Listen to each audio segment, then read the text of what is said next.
Compound events. When looking at the likelihood that two or more events will occur, it is called a compounding event. Finding or probabilities, we find the probabilities and then we add them together. Finding and probabilities, we will find the probabilities and multiply them together.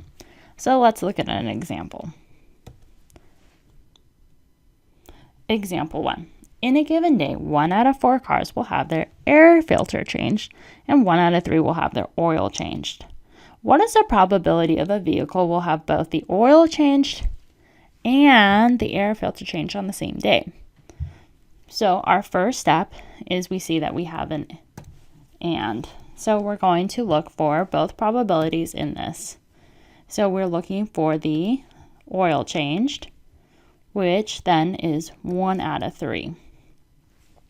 The second thing we're looking for is air filter changed, which is then 1 out of 4. So we can write both of these numbers out. And because we have the word and, we multiply.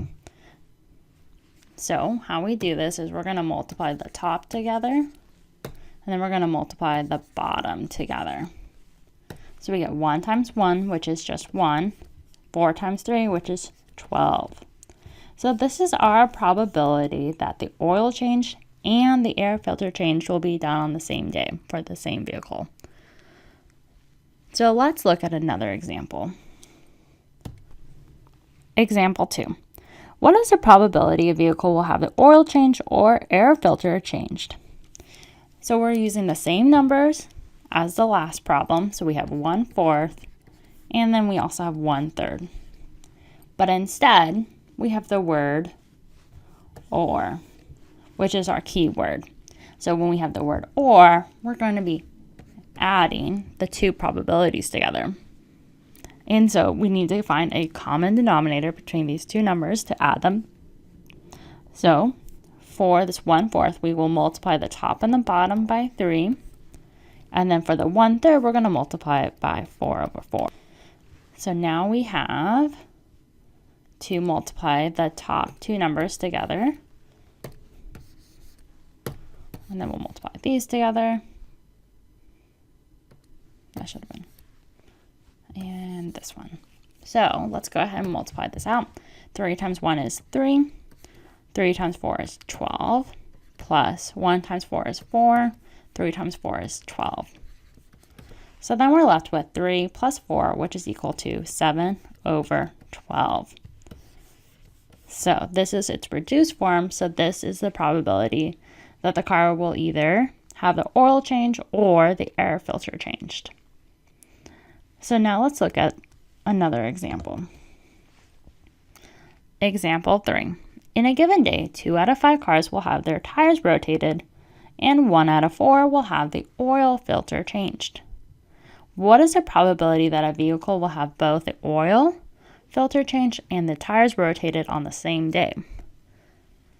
So for this probability, we have the word and. So we know we need to multiply the two probabilities together. So let's first find them. So we see that we have 2 out of 5 cars to have their tires rotated, and then 1 out of 4 will have the oil filter changed. So we're going to write out those two probabilities. So 2 out of 5, and then we have 1/4. And we notice we're going to need to multiply as we have the word and. So now we can go ahead and multiply the top numbers together, and then we'll multiply the bottom numbers together. So we get 2 times 1, which is 2, 5 times 4, which is 20. Now we know that this can be reduced as the top and the bottom are both even, so it can both be divided by 2. So this becomes in reduced form 1/10. And this would be our reduced probability for a vehicle will either have the oil filter changed and their tires rotated on the same day.